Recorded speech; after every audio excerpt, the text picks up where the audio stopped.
Hey guys, it's Anna. Welcome to my channel. Today I have some fragrance recommendations for you based on some perfumes you may already enjoy. So we're calling this, if you like that, try this. If you're into it, if you like this kind of content, maybe we can make this into a series. Because when I was putting together the list for this video, I realized I had a lot more pairs that I could share with you. So let me know what you think.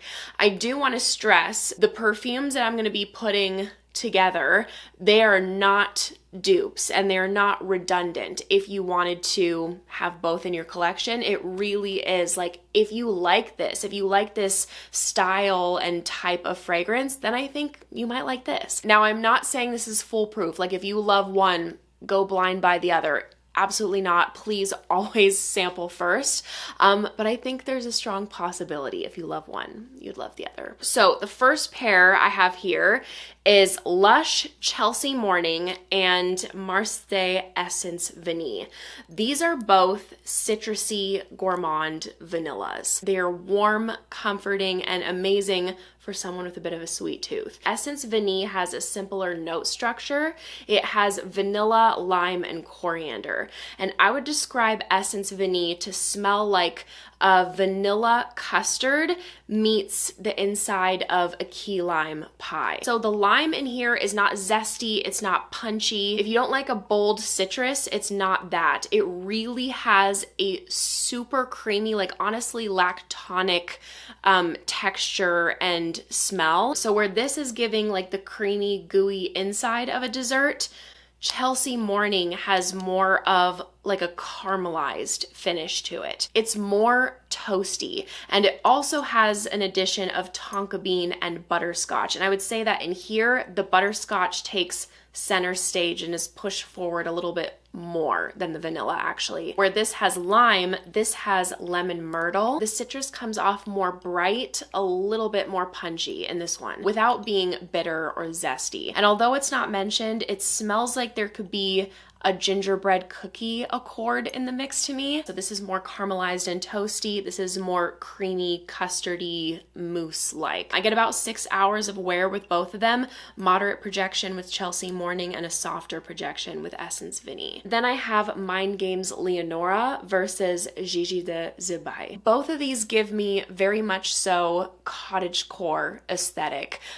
Very girly, feminine, like someone who loves to wear flowy dresses, who loves to visit the farmer's market. They have a beautiful garden that they love to tend to. They grow a lot of their own fruits and vegetables. They both have this whimsical, airy sweetness and are stunning fruity floral perfumes. For Leonora's focus fruits, we have apricot and passion fruit, where in Zebai we have peach blossom and plum.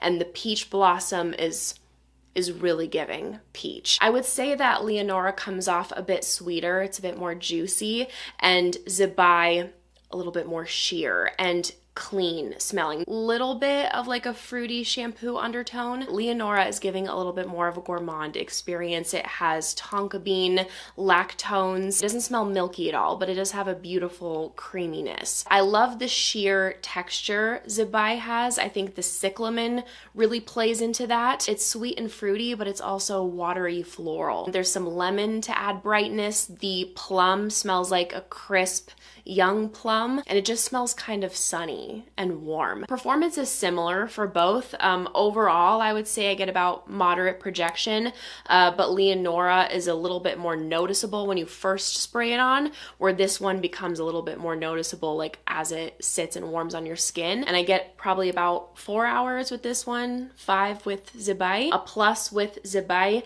huge price difference comparing the two. Next duo is Christian Louboutin Loubirouge and Celine Black Tie. These are both iris/orris vanilla combos. And while they have simple note breakdowns, they are so elegant, so chic, and just understated beauty done to perfection. They're soft, they're delicate, they don't shout, but when someone gets a whiff of these, it's like, ah, stunning. These are vanillas that don't have a gourmand bone in their body. No sugary sweetness here. These are vanillas for the vanilla hater. They're powdery, they have this comforting presence to them. Loubirouge, it smells more crisp. Black Tie smells more powdery, and I feel like I get a little more vanilla. Loubirouge has a prominent cardamom, so if you love that fresh spiciness, this is beautiful.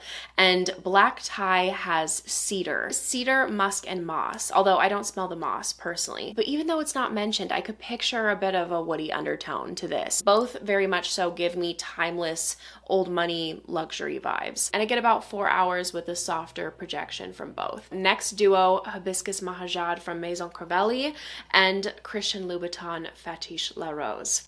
These are both femme fatale, ultra sexy, sensual fragrances. This woman runs the world. She is powerful. She is the main character. She's not the moment, she's been the moment. Both rose perfumes by Quentin Biche, but absolutely their own individual scents. Again, none of these duos are redundant. There's a bit of a darkness to these and a sweetness to draw you in.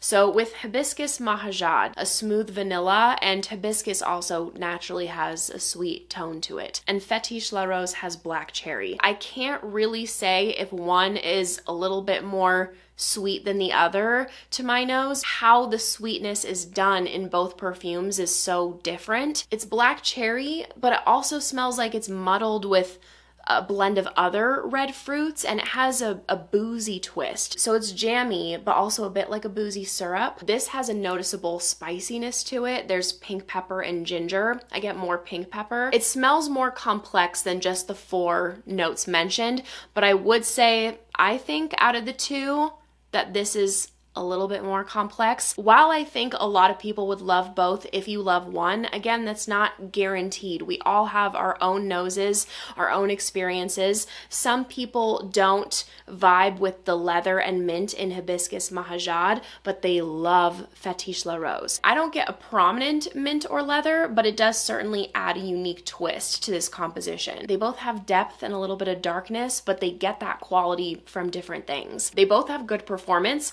but this is a beast. I get about 7 hours moderate projection with Fetiche La Rose and all day wear strong projection with Hibiscus Mahajad. And then I have Fragrance du Bois Oud Jaune Intense and Bali High from Maison de Lazy. Both of these are warm, dense, balmy, tropical floral fragrances. Think thick, humid florals. They both have jasmine, ylang-ylang, vanilla, and musk, but Oud Jaune Intense has a fruity inclusion. It has fruity notes mentioned and pineapple. And although it has jasmine and ylang-ylang like Bali High, the hero note is tiare flower. Bali High has this very obvious balmy coconut and a little bit of a darker base in comparison. It has patchouli and tobacco in here, but I can't pick those notes out, but smelling the 2 like next to each other, that base is just like a little bit darker, where this is brighter and you have those fruity notes. But just to be clear, I would not at all describe this as a dark fragrance. They give me a similar experience and imagery in the way that they both smell like a really luxurious summer body oil. And I really pick up on this particular sensual musk in the 2 of them. These are both luxury niche fragrances, but the price point on Oud Jaune Intense is just crazy high, so much so that I really don't mention it anymore unless I can find it on heavy discount. I got my bottle on Max Aroma heavily discounted. They were running a Fragrance du Bois sale and I snatched it up. I would not purchase this full retail price. It's personally just far too expensive for what I'm willing to spend on a perfume. I absolutely adore it and would totally repurchase if I can find, you know, someone selling it secondhand or, you know, somewhere a sale pops up. So that's why I haven't been mentioning it so much. But for this video, I was like, okay, this is a good time to bring it up because we have something in the ballpark. Again, I'm not saying like if you love this and this is on your wish list, here is a dupe, not at all. But if you like Oud Jaune Intense, get a sample of Bali High. And I think there's a good chance that you would love this. I get all day wear with the both of them with more of a moderate projection Oud Jaune Intense and stronger projection Bali High. Thank you guys so much for watching. I hope you enjoyed. If you did, make sure to give this video a big thumbs up and make sure to subscribe down below if you haven't already. If you want to see me in any more videos, I'd appreciate it so much. I hope you guys are having a great day and I hope to see you in my next video. Bye.